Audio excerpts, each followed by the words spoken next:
Hello and welcome back to my channel. Today we're going to be looking at how to add windows to the pool house floor plan.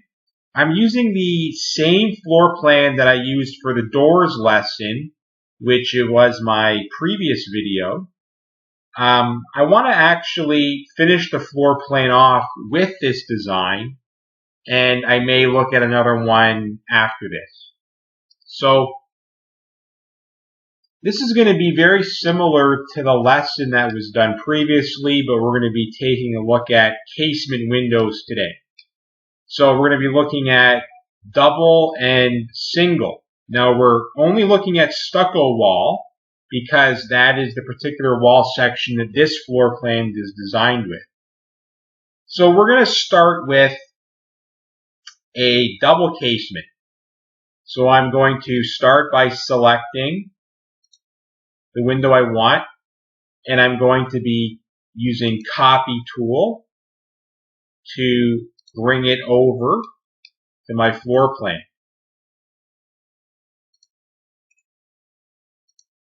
And what I'm going to do with this is select it and then group it. So it's much easier to work with the window as a group than accidentally leaving something behind, as discussed in the previous video. So what we're going to do is bring this closer. So we'll move it. And then I need an anchor to be able to snap this window here. So I'm going to come up with, I think 5 feet should be good. Offset this line, in this case 5 feet. That's going to get me roughly into the middle here, and move it from this end point to here. Then I can get rid of this line. Now if I zoom in on this, everything is snapped in properly. So the window actually fits my wall section as it should, and then this rectangular area here, this should sit exactly outside of the exterior wall. So this represents a window sill here. So this is exactly how it should be snapped. This should always be seen on the exterior side of the wall, like this. Okay. We're going to put another window of the same style here. This time I'm going to offset 18 feet from the same position. And this one is going to get me quite into the middle, but that's okay because I'm not actually trying to do that. I may adjust this window later once I actually get the kitchen in place. So for right now, I'm happy with how this is going. So this one's already grouped and in position. What I can do is select it and copy it from this midpoint and just copy it to this endpoint, and I have my window where I want it to be very quickly and easily. And then I'll get rid of this line. So I've got 2 windows here. I am not going to put a window in the bathroom, although I could, but typically your window bathrooms, if you have one, they're opaque, meaning that you can't see through them. They're not transparent. But they're really just there so it lets natural light into the home, right? It's really not a good idea to have a transparent window on a bathroom in case someone can walk by and see inside the bathroom. So unless it's on the second floor, it's not advantageous. Anyhow, we are going to put a sliding patio door here because this is our sitting room, and I think it would be advantageous to be able to just open this up, come out to a patio here, and most likely we're going to see the pool in this section here. So we are going to go over to sliding doors. Now we've got 2 types of sliding doors. We've got a larger one and a smaller one. We've got the 5 foot and we've got the 6 foot. I think we're going to stick with the 6-foot sliding door today for our design, or my design, I should say. So we're going to, again, select it and copy it. And I'll turn ortho off so I can easily just kind of plop this where I want it to be roughly, which is right here. Then I'll put ortho back on. So we're going to rotate this window so we can, before I do that, I have to group it. There. Okay, so now we're going to rotate it. So select the object and specify a base point. So we're gonna rotate it until we get to the orientation that we need, which is right here. Okay. So here's a little trick on how to get this sliding door exactly into the middle here. So this is something totally new. If I go up and tab over to annotate, there's a centerline tab right here. If I pick it and then it says select first line, if I want to make this interior wall my first line and then come up here and make this outside stucco wall my next line and zoom out, it will have ended the command and given me a center line here. So you don't actually have to measure anything or calculate anything and do any offsets. It's automatically going to do that for you. So that might be something handy you'd like to use for your floor plan. So once we've got our center line here, I'm going to tab back to home, and then I'm going to select my sliding door, and I'm going to go move. Hit the move tool. Now I'm going to zoom in on this, and I'm not actually clicking this endpoint. I'm just resting my mouse on this endpoint. And what I'm doing next, while making sure ortho is on, which it is, I'm just going to tab. I'm just going to kind of slide over to the intersection like that. That's going to allow me to find the middle, right? So again, I can use an O track like that. I'm just sliding the mouse over. When I see the intersection, I'll click. And then I will come down and I will click where the center line meets the inside of the exterior wall. And if I zoom out a bit, I can zoom in here and I can see, yeah, everything looks good. So the sliding patio door also has a stepping sill at the bottom here. So it's like the casement windows, right? It's pretty much the same thing. So this center line, I can erase it. I'm probably not going to put any windows in the storage room. I could, but I just don't want anybody being able to look in here because I may have a lot of sensitive equipment, pool supplies, things like that. I could have anything in here, so I'm going to keep a window out of there. I'm just going to stick to the kitchen and the sitting area. So I'm going to put a couple of more windows here. But I'm going to use a different style this time. I'm going to use the single casement window. So like before, this time I'll start by turning ortho off, and I will draw a box around it, copy it. I'll just do one, and I have to group it, and then turn ortho back on. So again, like before, rotate it.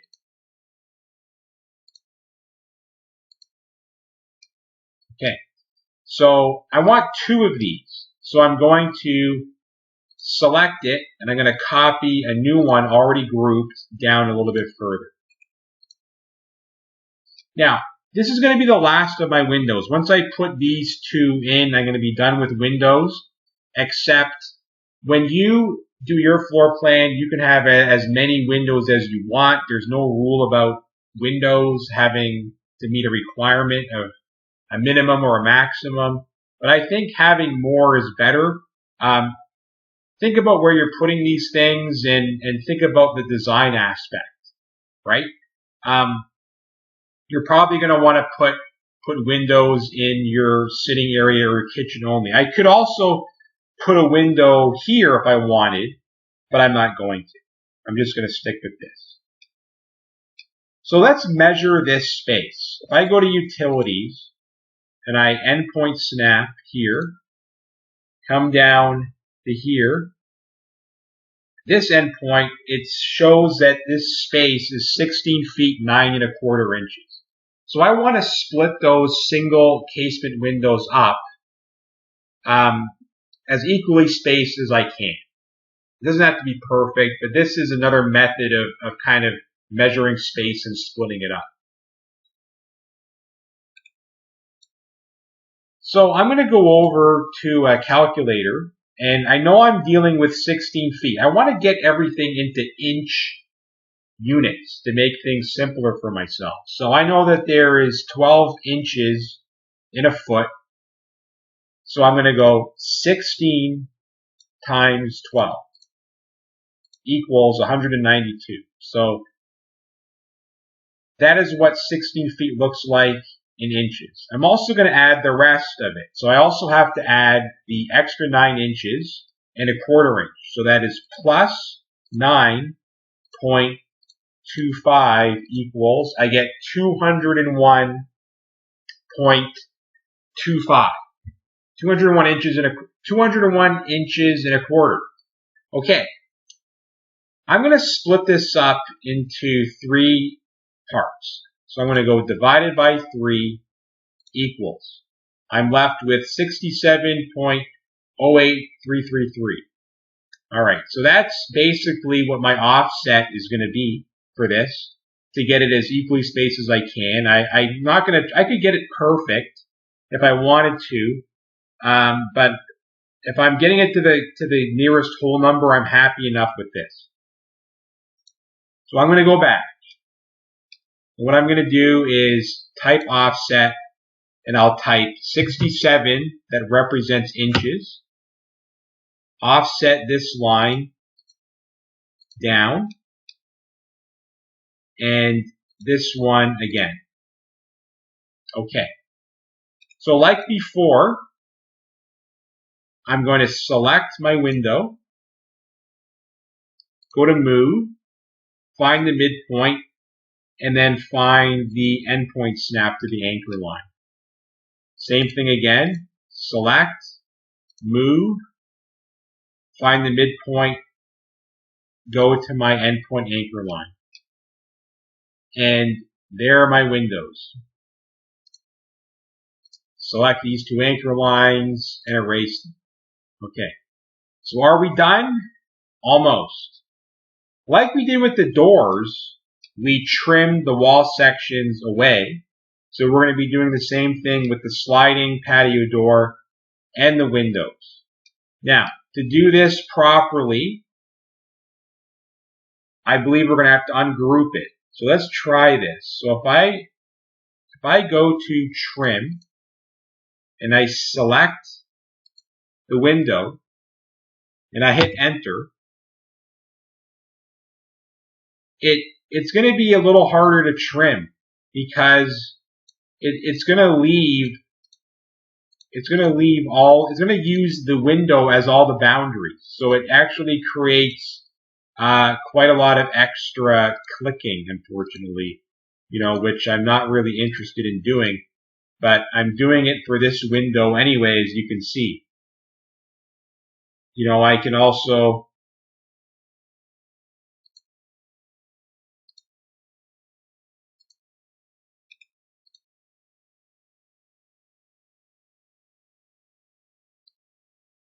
all right. So I'm not happy with that. So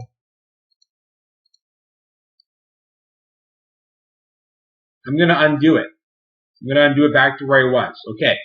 So let's try this again. So we're going to take the window and we're going to go to group and we're going to ungroup it. All right. So it's back to being all separate entities. This is going to make it easier for us as we trim it because I can actually now select particular boundaries, which I couldn't do if the window was grouped together. So leaving the window grouped was really good for snapping it into place, but now I'm removing the group to make my trimming life simpler.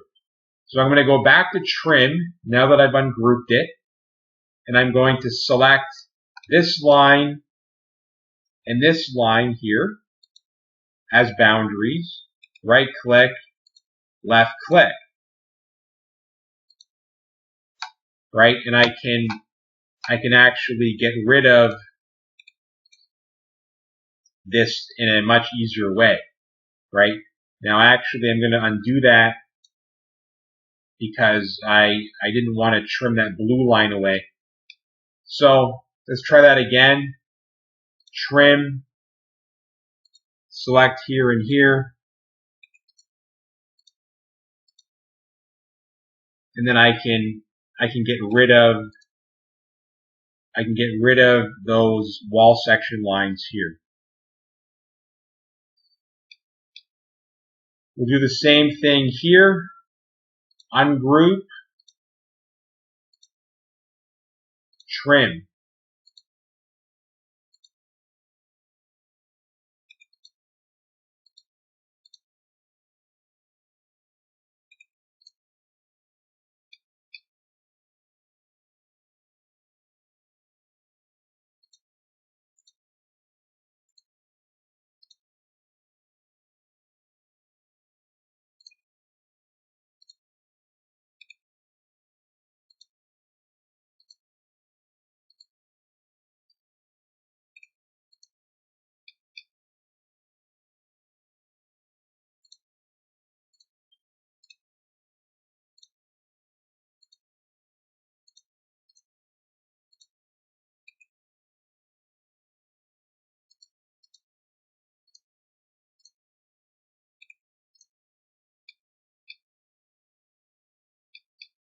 And lastly, we have our sliding patio door.